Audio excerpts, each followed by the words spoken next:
I thought I would take a few minutes to make a video showing you how petty the comic SJWs are.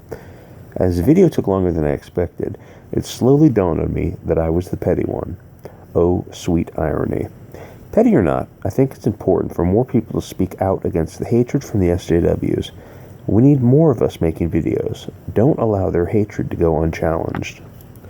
SJW Spider-Man is probably a legitimate sociopath. If you read his tweets, you'll quickly come to the conclusion there's something deeply wrong with him. He's a disturbed individual. He says, "Hey, EVS, if your homophobic insults haven't progressed since grade school, I'm sure your Reddit on Sciver frog will be a real treat." And I was talking about your douchey, self-centered tattoo. He has a tattoo of his initials or something on his chest. Not a big deal. It's nothing to get worked up about. Somebody responds, "Not judging, but are these people gay? They seem way too focused on your looks." He says, "Yes, they are gay, most of them." That was the homophobic insult. He says most of the SJWs who are talking about his looks are homosexual. A lot of them are. It's not homophobic to bring that up. Joe Glass decides to jump into the conversation. He just decides to insert himself in. Joe Glass, the delicious gay. I'll have to take your word for it. Oh God, has the freak gone and got himself a tattoo or something? Or that user pic he likes to pretend looks remotely like him? As for... So how bad does Joe Glass stalk EVS? As for obsessing over his looks, wasn't he the same one passing comment on some other men's looks a week ago? Whatever. Joe Glass, the delicious gay, writer of The Pride Adventures and more. I'm sure that sold well.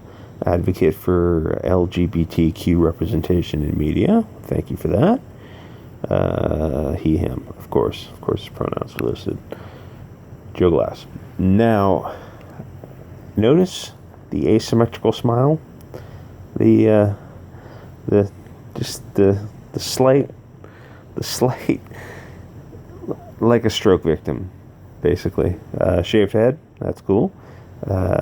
Beard, okay. This is another one of the... this is not the... When people talk about SJW soy face or the new male face, they're talking about the open-mouthed, soylent grin. This is something else entirely. This is the soylent smirk. Notice the asymmetric... the slight... Look at the frown, the wrinkle, the vertical wrinkle, the eyebrows. He's almost doing a rock. This is that... Notice... Look at that. That's just a... this is Mark Lombardi. He is a real piece of work, but he also exhibits the perfect new male soylent grin with the wrinkles in the forehead because he's so serious. Mark Lombardi is husband geek, blah blah blah, social justice barbarian, child free, vegetarian, blocks comic skaters. Interesting. Child free. Who didn't see that one coming? Another example. Almost. This guy almost gets a pass, but I'm gonna let this one go because he has a picture of a kitty. Mr. Joe Glass with his Pride Adventures, but more on that a little bit later. Look at just can't quite get both lips curled in the same direction. That's just an interesting look. This almost, the females don't do the soylent grin as well, so maybe I have to give her a pass on this one. Joe Glass comes back in to dunk on EVS some more. Someone says, because I don't want to say it, but he is a bit of a creep. Joe Glass, don't you have anything better to do? Matt Miner talks about people focusing on his looks, makes fun of how old EVS is. How old is EVS? 100? I don't know. 40, 50, something like that. Matt Miner with the upside down cross, because he's an edgy boy, with following 999, of course, 666, because he's edgy boy. Aging punk, he, him, Dog rescuer. Okay, well that's cool. I have my rescue dog right next to me right now, so I'm gonna give him a pass for that. Matt Miner. Lack of the Soylent grin. He actually appears like a human being here. He looks like he's having fun with life. So maybe he's not in the same category of the soy. By word of mouth, this is an example of something SJWs do where they use homosexuality as an insult. This is very strange. He says, Ethan's the one who fixates and makes fun of people's looks. We merely give him the same treatment he deems acceptable of others. Fair enough. And there's an informal pool concerning when Mormon boy will finally burst out of the closet. That's not fair. Does no one sees the hypocrisy of the left using homosexuality as a slur? Either you stick to your principles and avoid the slur, or you abandon your principles and use homosexuality as a slur. But they have no problem with the hypocrisy. People go back and forth, and then Tim Doyle jumps in with Yellow Flash. And if you don't know who Tim Doyle is, I'm sure Yellow Flash or someone made a video explaining the nature of Tim Doyle. He's a very interesting character. This is Tim Doyle. Tim Doyle. I didn't make this. I went to Google Images and just searched for Tim Doyle.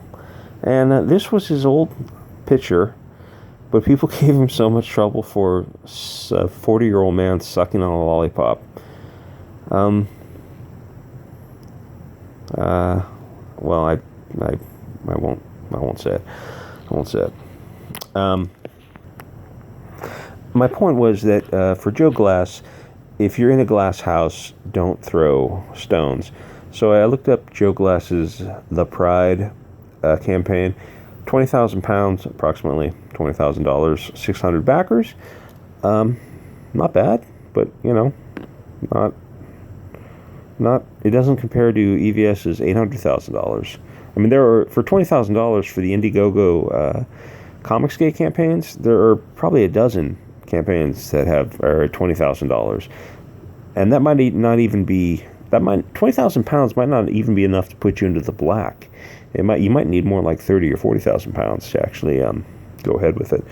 Anyway, this is one of his covers. I just wanted to show you that Joe Glass's work isn't all it's cracked up to be. Though this is some of this is okay. This is not okay. This is not a cover of anything. This looks like a first draft. This is not good.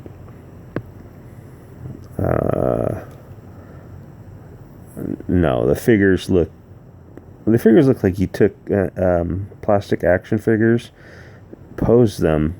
What are they doing? Are they hugging each other? This is bizarre. And the backgrounds are kind of, well, where are the backgrounds? They're not there. This is just out and out bad. This isn't ready for publication.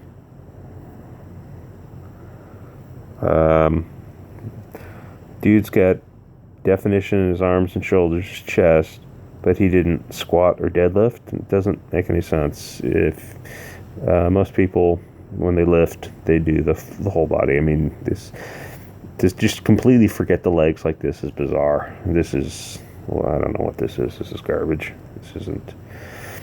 This isn't anything to brag about. And this looks like it's a kid's book. This doesn't look like The Pride's mostly a gay and transsexual book, so it's definitely for adults. Though I don't know if there's anything R-rated in it. But and this composition doesn't even fit the earlier works. It's not. This isn't bad or anything. It just doesn't. It looks like it's for tweens or something. This is okay. That face, that works pretty well. That face works pretty well. That doesn't. That's kind of silly. But there's some good stuff in here, so I can't rip on that. This doesn't do anything for me.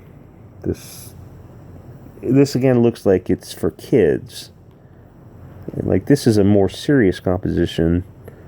This actually looks like there's some good stuff in there.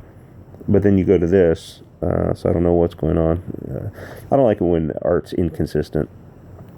This is just silly, Billy.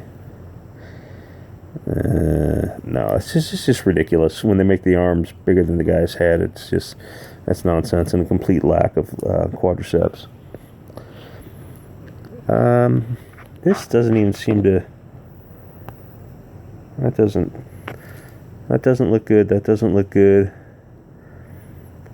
The woman, if you just had the woman laying with, like, if you had a flowered background, that would actually look like a work of art. This reminds me of those 90s or those 80s prints. With you always associate them with the Miami Vice kind of thing. So some of this works. I can't rip on all of it. Okay, this is something SJWs do on their Kickstarters or their crowdfundings. They say, what is the money for? And then they explain. I've set a fairly high goal because I want to get a large print run for this trade collection as well as make it as beautiful piece of art as possible. That's cool. This is so I get the book out to as large an audience as possible and as low a price as possible. Okay, just focus on making the best book you can, and the audience will come. I respect that you want to get the price down so more people can get it. That's cool. So he says the price is going to be about 20 to 25 pounds. Well, that's just the average price. That's what all the Indiegogo campaigns, some of them are less than that. So if you got the price down to 20, 25 pounds, that's not a low price book. I mean, it all depends on how many pages it is. But part of the reason they do this is because they're socialists, or they're afraid of the socialists who are on the left with them. And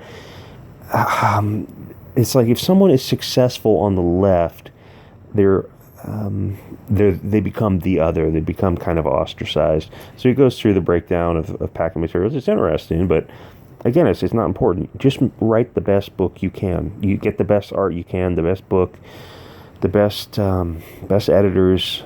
And if you create a good product, people will buy it. Give them their money's worth.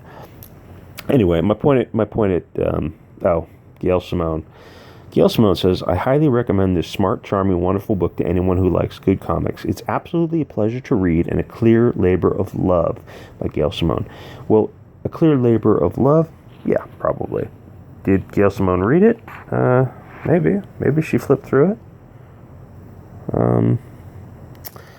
Gail Simone, you can look her up on Twitter. She is an interesting character, her own self. This is just bad. His arms bigger than his legs.